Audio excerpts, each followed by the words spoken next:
오늘은 여러분가 주신 교재로 그 다음 37페이지 말씀을 함께 보겠습니다. 오늘 내가 나와 함께 낙원에 있으리라 두 번째 말씀입니다. 교재 없으신 분들은 손 드시면 목사님들께서 드리도록 하겠습니다. 어제 우리가 첫날 아버지여 저들의 죄를 용서해 주십시오. 저들은 자신들이 하는 일을 알지 못합니다. 이 말씀을 묵상했습니다. 어제 말씀을 우리가 한번 기억해 보면 예수님은 아무 죄가 없으셨는데도 십자가에 달리셨습니다. 십자가 없는 인생은 없다. 그리고 그 십자가는 남이 결코 져줄 수가 없다. 그리고 주님께서 그 죽어가는 그 어려운 상황에서도 맨 먼저 첫 번째로 하신 말씀이 용서였다. 그래서 우리가 이 고난주간을 맞이하면서 내가 예수님을 사랑한다, 예수님의 십자가를 깊이 묵상한다 하면서 내가 지금도 누군가를 용서하지 못하는 것은 고난주간을 주님 안에서 제대로 보내는 것이 아니다. 내가 꼭 용서해야 될 사람 용서하고 마음 중심의 평안한 마음으로 이 고난주간을 보내는 것이 필요하다 하는 것이 어제 말씀이었습니다. 오늘은 두 번째 말씀, 우리 다 함께 저를 따라해 보시죠. 오늘 내가 나와 함께 낙원에 있으리라. 이게 예수님께서 두 번째로 하신 말씀입니다. 예수님 십자가에 달려 돌아가실 때 좌편, 우편, 양편으로 두 죄수가 함께 십자가형을 언도받았습니다. 십자가형은 그 당시에 기준으로 보면 가장 극악무도한 죄를 지은 사람, 특별히 국가에 대해서 반역죄를 지은 사람들만 십자가에서 처형을 했습니다. 그러니까 일반 죄수들보다도 도저히 용서할 수 없는 가장 심각한 죄를 지은 사람만 십자가형을 받게 되는 겁니다.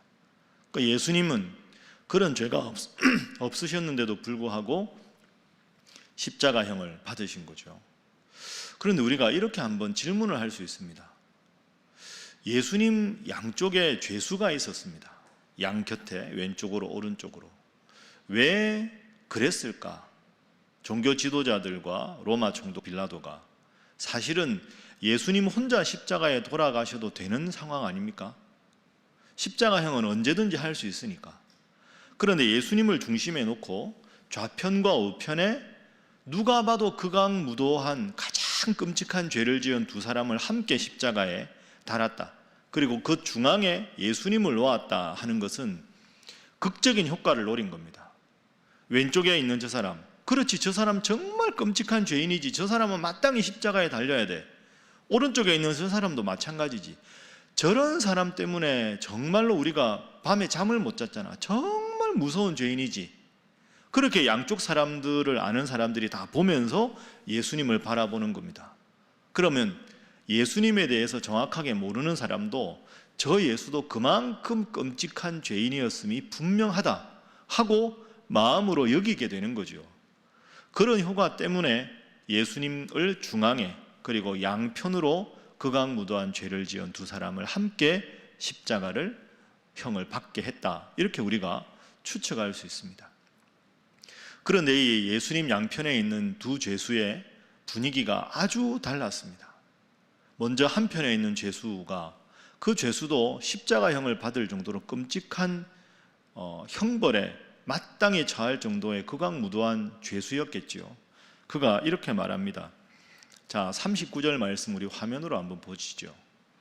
달린 행악자 중 하나, 행악자라는 말, 악을 행한 사람 중에 하나가 예수님께 비방합니다. 너는 그리스도 구원자가 아니냐? 너와 우리를 구원하라. 이렇게 말하죠. 너 구원자라면서 그러면 지금 한번 구해봐라. 구원자라는데 어떻게 이러고 있냐?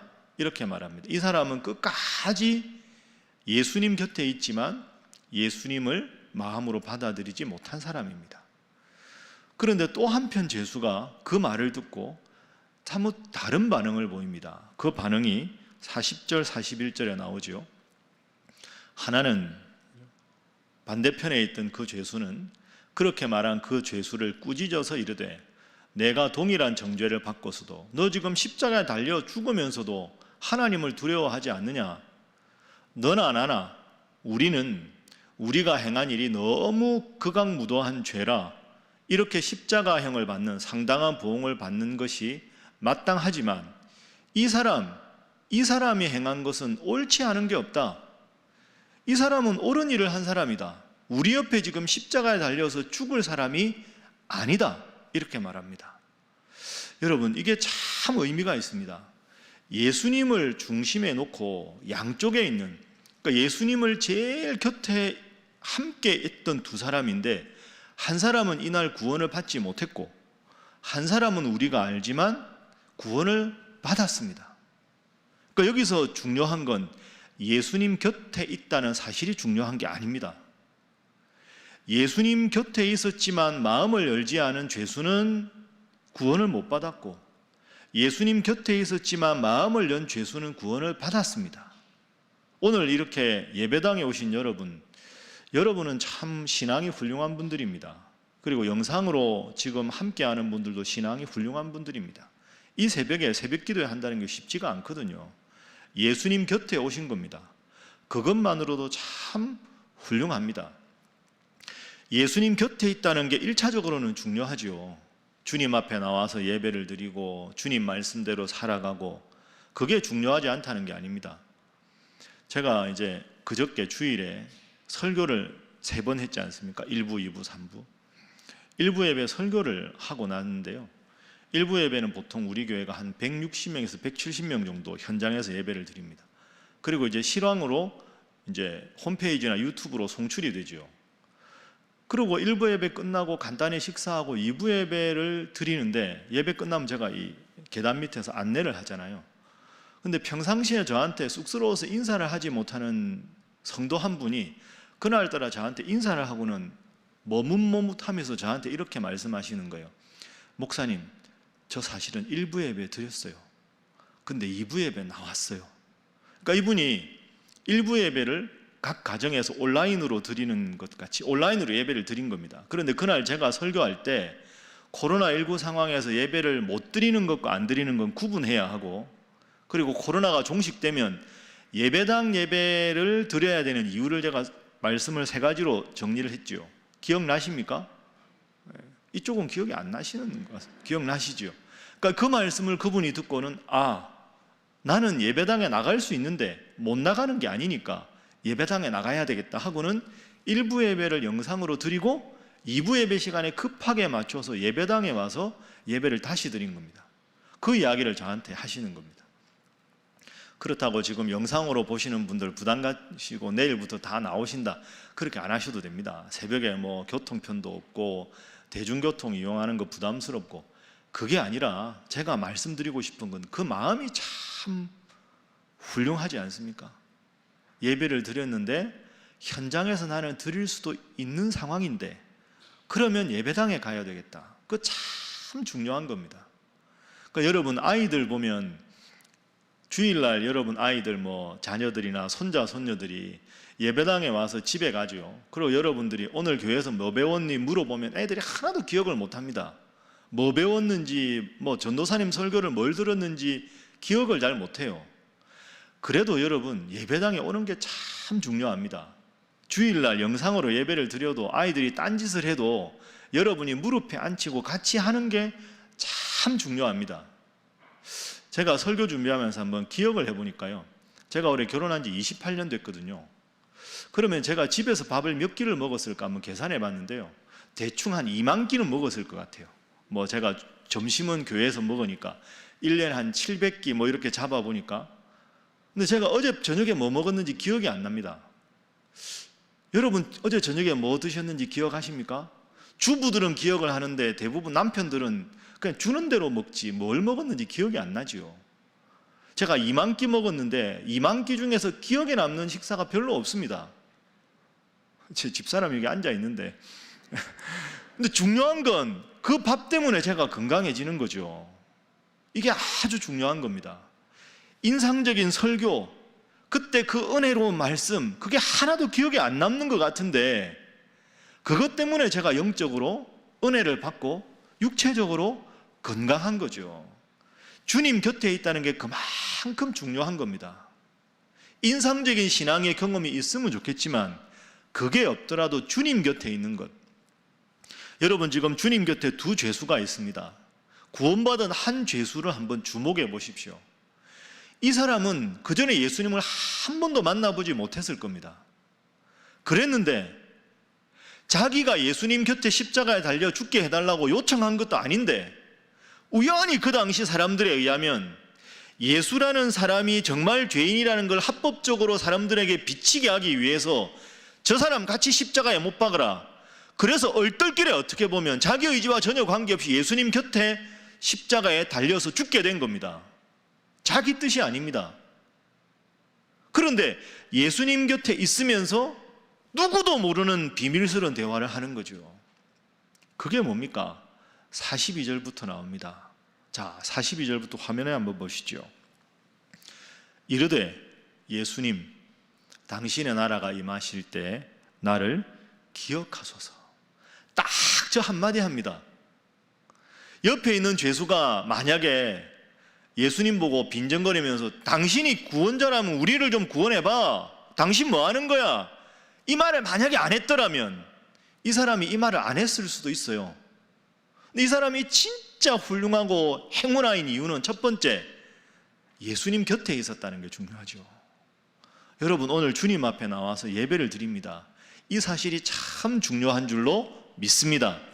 각 가정에서 영상으로 함께 하시는 분들, 여러분들도 참 잘하고 계신 줄로 믿습니다. 그분들 아멘 소리는 제가 못 듣지만 가정에서 아멘 하시겠죠. 이게 참 중요한 겁니다. 오늘 이 말씀 듣고 나가서 여러분 오늘 뭐 들었는지 기억이 안 난다, 그럼 제가 상처를 받겠죠. 괜찮습니다. 그러다가 또 하나님이 은혜 주시면 그것 때문에 우리의 영혼이 자라는 거죠. 예수님 곁에 있는 게 중요하다. 두 번째로는 이 죄수처럼 마음을 여는 게 중요하다. 예수님, 저를 좀 기억해 주십시오. 예수님, 저는 당신을 구원자로 믿습니다. 이런 고백도 아닙니다. 이 죄수가 지금 죽어가는 상황 아닙니까? 이 죄수도 참 민망했을 겁니다. 이 말할 때 너 그러지 마 이래놓고 나서 쑥스럽긴 한데, 예수님, 당신이 뭐 하나님 나라 이야기도 하고 하셨으니까 그때 좀 가능하면 제 이름도 좀 기억을 해 주십시오. 여러분, 이건 훌륭한 신앙 고백이 아닙니다. 그렇죠? 당신은 그리스도시요 살아계신 하나님의 아들이십니다. 이런 고백도 아닌데 그냥 저를 좀 기억을 해 주시면 감사하겠습니다. 딱 한마디 했습니다. 그런데 예수님께서 뭐라고 대답을 하십니까?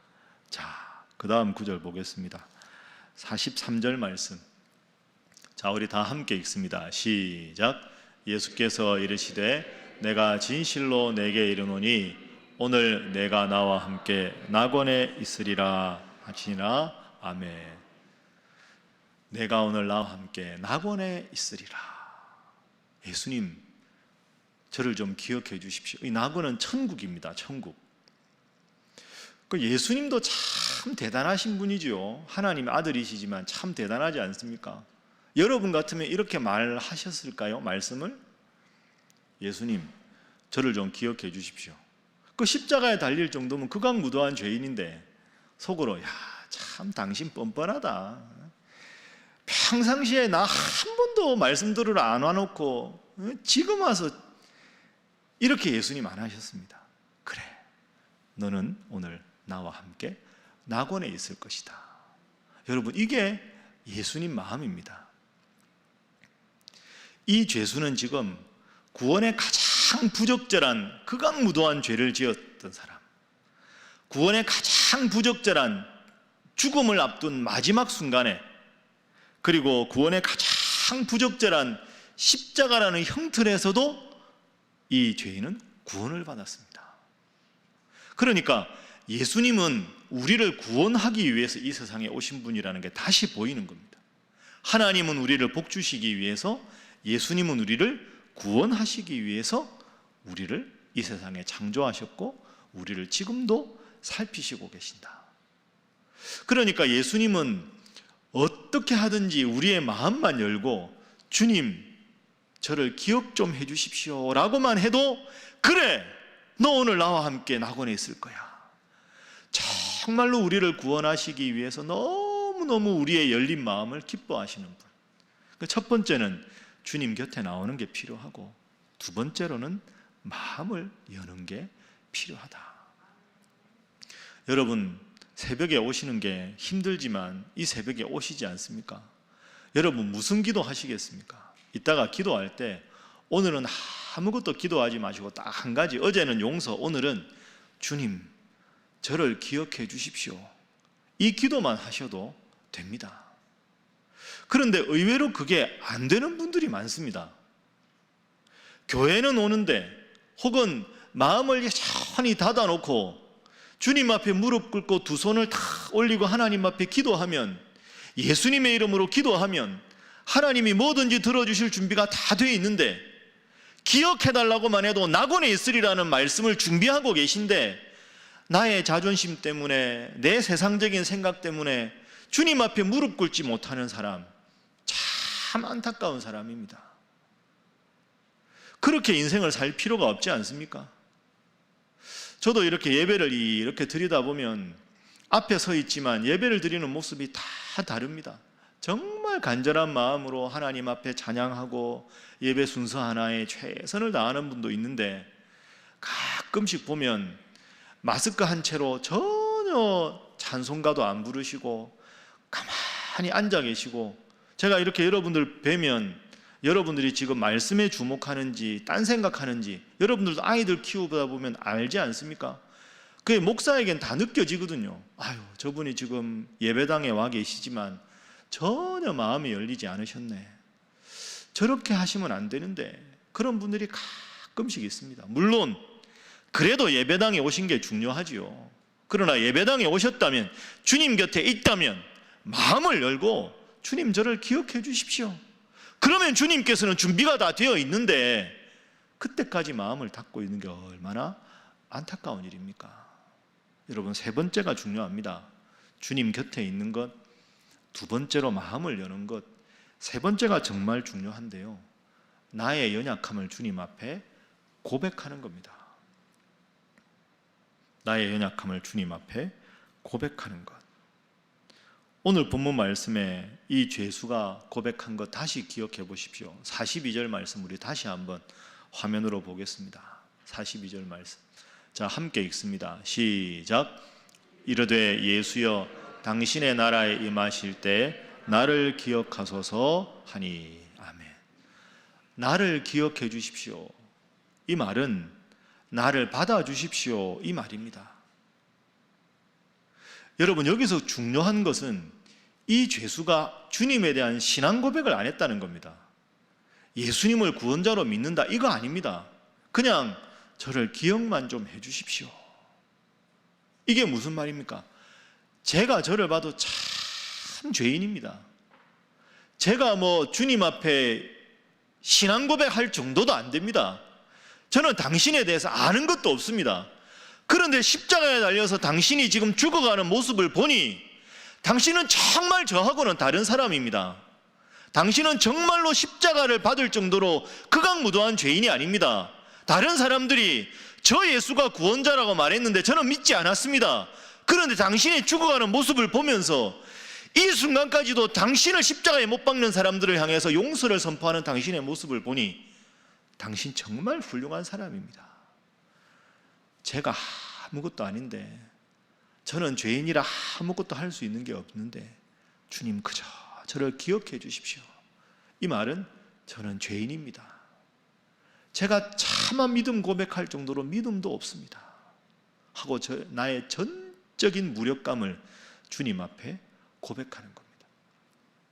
저는 죄인입니다. 한번 따라하겠습니다. 주님, 저는 죄인입니다. 이 고백을 우회적으로 표현한 거죠. 당신의 나라가 임하실 때 저를 기억해 주십시오. 주님 곁에 있었고 마음을 열었고, 주님 저는 죄인입니다, 이 고백한 것밖에 없는데 주님은 기다렸다는 듯이 오늘 내가 나와 함께 낙원에 있으리라, 이런 위대한 복을 주십니다. 여러분, 어릴 적에 아기들 키울 때 보면 아기가 태어나서 맨 먼저 하는 말이 뭡니까? 맘마, 보통 이렇게 우리가 기억하지 않습니까? 맘마, 그 다음이 엄마, 그 다음이 아빠, 이렇게 됩니다. 근데 그 가만히 생각해 보면 그게 우스운 겁니다. 그게 아기가 어릴 적에 무슨 말을 배우겠습니까? 근데 입을 꼭 다물고 있다가 입을 딱 열면 제일 먼저 나오는 게 마, 이거 아닙니까? 마. 그러니까 얘는 뭐 맘마가 뭔지 모릅니다. 마 이렇게 했는데 밥이 들어가는 거죠. 그게 반복되다 보니까 마 하면 밥을 주나 보다. 근데 그러다가 어느 날 아랫입술이 약간 앞으로 나오면 마 이렇게 됩니다. 마 이렇게 되는 거죠. 맘마라고 자기는 말했는데 아랫입술이 약간 나왔을 때 마 이러면 그걸 엄마는 듣고 엄마를 불렀다. 그 엄마의 착각입니다. 맘마를 하다 보니 입술 모양이 약간 앞으로 엄마 이렇게 된 건데 눈물 흘리면서 엄마라고 불렀다고 좋아하죠.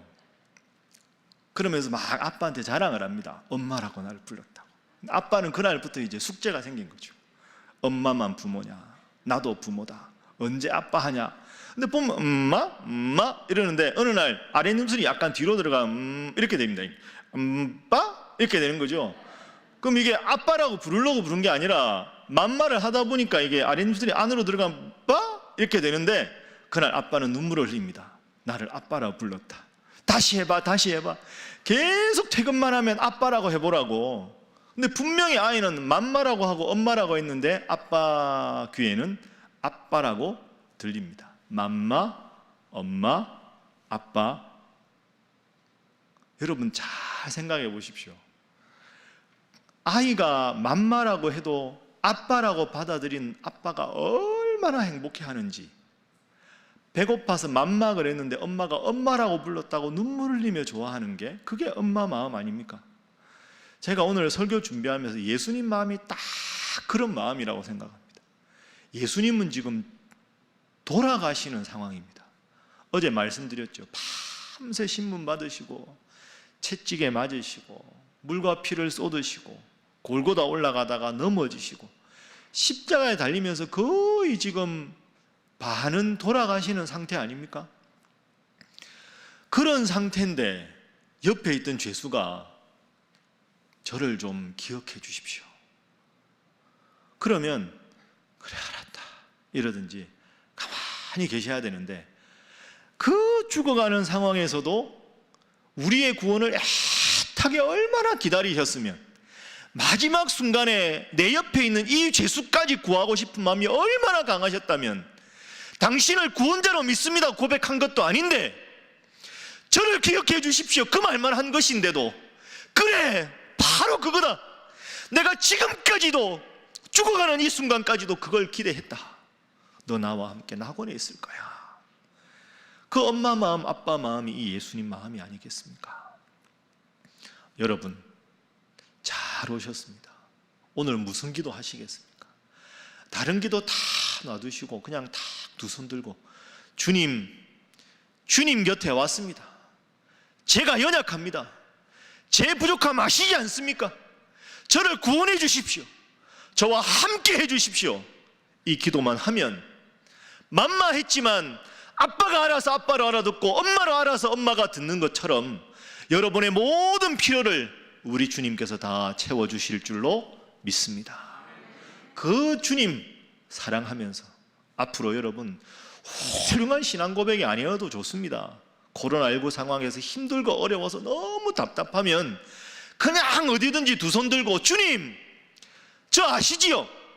너무 힘듭니다. 너무 답답합니다. 도와주십시오. 그 기도만 하셔도 주님이 다 알았다. 내가 너를 구원하리라. 내가 너와 함께 낙원에 있으리라.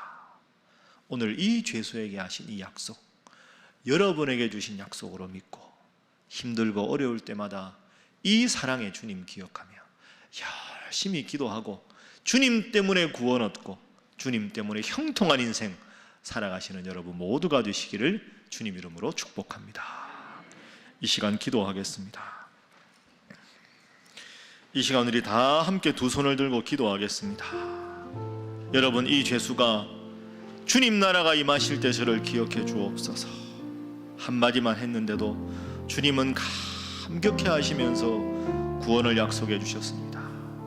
이 시간 우리 다 함께 두 손을 들고 주님 저를 기억하여 주옵소서. 주님 저를 기억하여 주옵소서. 주님 제 어려운 형편 속에 함께하여 주셔서 주님의 능력으로 승리하는 인생 되게 하여 주시옵소서.